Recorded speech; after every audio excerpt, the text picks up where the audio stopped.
sama Miss Yuni. Iya, tentang apa Ibu? Ya sekejap ya Miss. Miss, saya kan punya masalah. Siap. Kalau saya bisa tak kalau saya balik sebelum kontrak saya habis Miss? Posisinya jenengan dari mana, seperti apa, bagaimana Ibu? Kan saya nggak tahu Ibu posisinya ada di mana. Balik dari mana ke Saya mana? ada di Malaysia Miss, saya TKW Malaysia. Oke, TKW Malaysia Majikan, terus.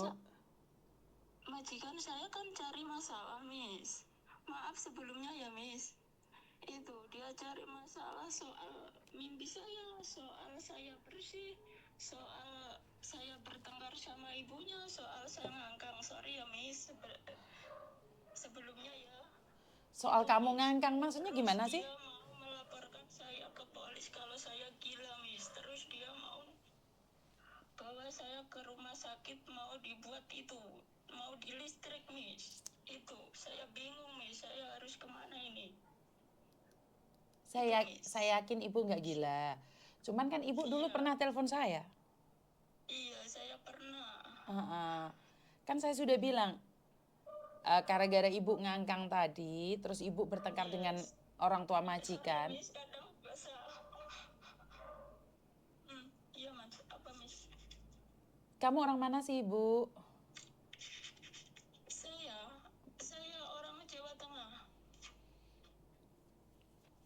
Sebenarnya Ibu itu nggak gila, Ibu itu nggak itu. Iya. Cuman Ibu itu ketakutan dibuat-buat sendiri.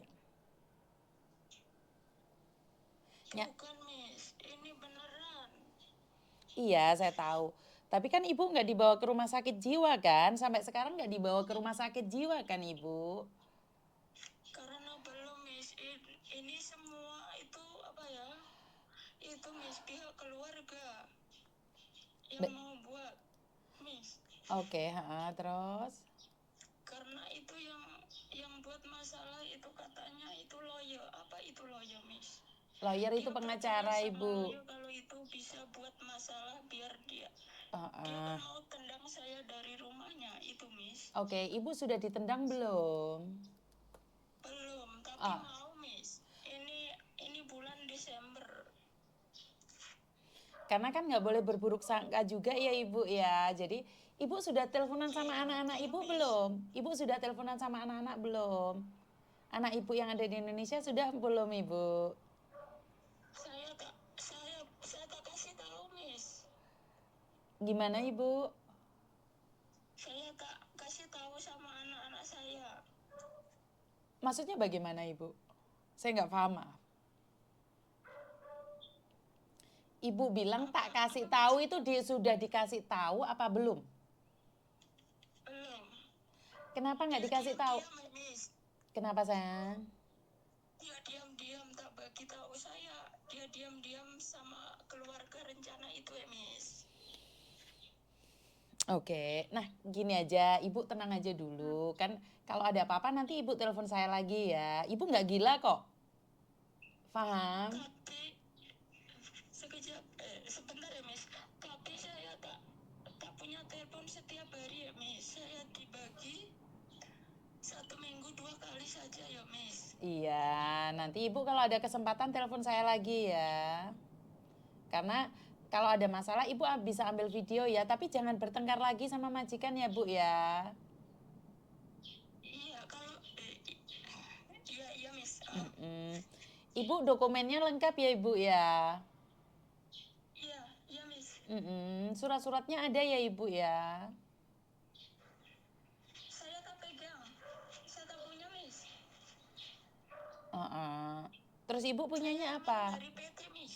Saya punya agent tapi saya tak punya nomor telepon. Oke, Ibu kapan sih finish kontraknya?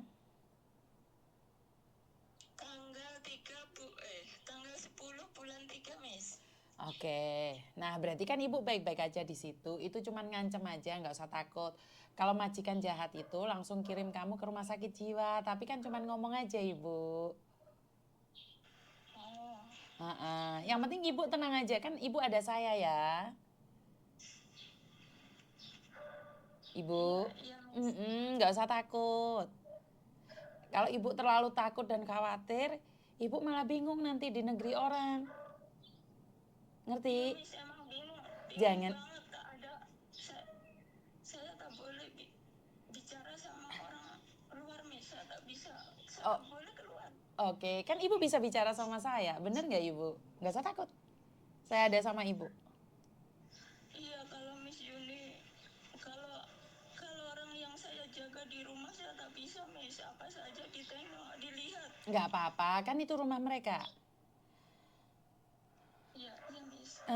Jadi nggak boleh marah dong, itu kan rumah mereka. Mereka mau ngecek rumah itu kan suka-suka mereka juga. Bener gak sih? Iya, iya, Miss. Itu rumah mereka sayang. Mereka mau nengok, mereka mau jepat, mau apapun nggak usah takut. Kamu kan ada sama Miss Yuni, bener gak sih? Iya, Miss. Uh-uh. Cuma Miss Yuni yang tahu, yang lain Iya, tak tahu. iya. Sama itu, Mas Fuya. Mas Uh-uh. itu dia datang mari ambil itu orang Jawa Timur yang ketabrak sepeda motor, Miss. Uh, Saya pernah lihat itu, Miss. Mas Fuya. Ibu minum air dulu, Ibu. Minum air dulu. Nanti ngomong lagi sama saya. Ayo, saya tunggu minum air dulu, sayang. Saya di luar kok, Miss. Kamu di luar. Iya, Miss. Intinya, Saya tak di rumah. intinya nggak usah takut. Tapi saya minta solusi, boleh balik kak, Miss? Boleh. Kalau feeling psikolog, Iya, Miss. boleh. Sekarang tenangin diri ibu dulu. Ibu mau kemana pun boleh. Yang penting ibu tenang dulu. Nanti Tapi kalau saya tak pegang paspor, Miss. Paspor sama duit semua majikan yang pegang. Saya tak pegang apa-apa ya, Miss. terus ngapain ibu ke luar negeri kalau ibu nggak punya apa-apa? Itu maksudnya paspor itu dibawa majikan. Ya Sama itu duit. ya udah nggak Saya tak apa-apa. punya apa-apa. Nggak Saya apa-apa. punya telepon 2 hari ini saja. Ya udah nggak apa-apa, nggak usah takut. Yang penting ibu kan ada Miss Yuni sekarang. Ada apa-apa bisa telepon Miss Yuni. Benar nggak sih? Iya, Miss. Seandainya kalau itu dibuat apa? Iya, Miss. Apanya yang dibuat sayang? Itu rencana majikan saya seandainya kalau dibuat, Miss. Diapain ibu? Nanti kalau sehabis dibuat saya call Miss Yuni ya. Siap. Iya. Siap. Makasih dan maaf, Miss. Oke, siap. Terima kasih ya sayang ya. Jaga diri ya. Iya, Miss. I love you. Iya, makasih, Miss. Iya.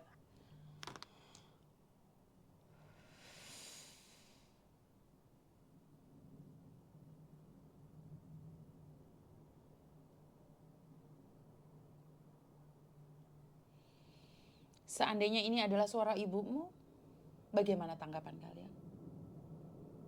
Seandainya ini adalah ibumu, apa yang ingin kalian sampaikan? Teman-teman, mari kita belajar dari pengalaman orang lain. Jangan sampai kita terjatuh di lubang yang sama padahal orang lain sudah mengatakan itu bahaya. Teman-teman, mari kita bergandengan tangan menguatkan mental-mental teman kita yang ada di luar negeri. Dan harapan saya cuma satu, kita sama-sama membantu orang lain.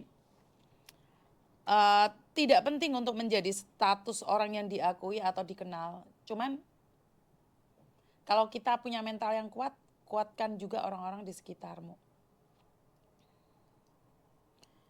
Saya masih ingat banget 2 tahun atau 3 tahun yang lalu ada orang yang namanya Khotimah yang depresi tiba-tiba dibawa masuk ke rumah sakit jiwa, dan saat ada di rumah sakit jiwa cuma nama saya yang dipanggil.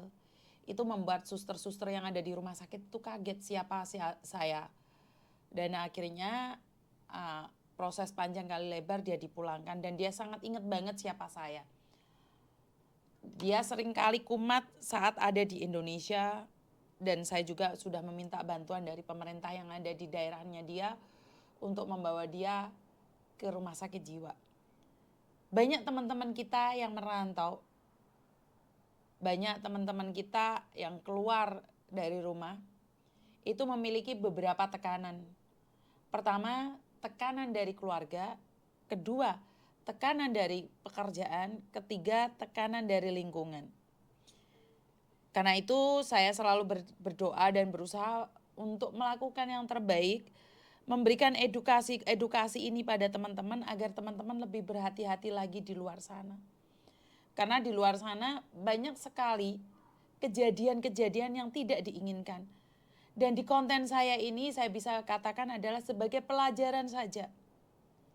Konten-konten ini hanya sebagai pelajaran saja. Ada orang jatuh di lumpur. Dan saya tidak berharap teman-teman dan saudara-saudara saya yang lainnya memiliki hal yang sama. Jangan sampai jatuh ke lumpur. Itu harapan saya. Sebagai konten kreator yang menyampaikan kenyataan di dunia luar sana, banyak hal yang kita tidak paham, banyak hal yang kita tidak tahu, banyak hal yang harusnya kita pelajari bersama-sama. Jangan mengatakan bahwa kamu itu tahu semuanya, jangan mengatakan bahwa kamu itu sudah paham dengan semuanya. Karena beda tempat, beda keadaan, beda lingkungan, beda gaya. Jadi semuanya itu tidak sama. Jangan katakan bahwa kamu ahli dalam berbagai bidang. Apa kok untuk give pause sih? Lagi untuk kondi? Jadi jangan merasa bahwa ini aku dan aku. Karena hidup itu beda. Tetap beda. Orang yang punya kehidupan itu beda-beda. Karena itu saya selalu menginginkan bahwa yuk belajar bareng. Jika ilmumu sudah tinggi, bawa saya dong terbang ke atas. Jika kamu orang besar, bawa dong saya sebagai orang kecil. Jadi Malaysia, Arab Saudi itu tidak pernah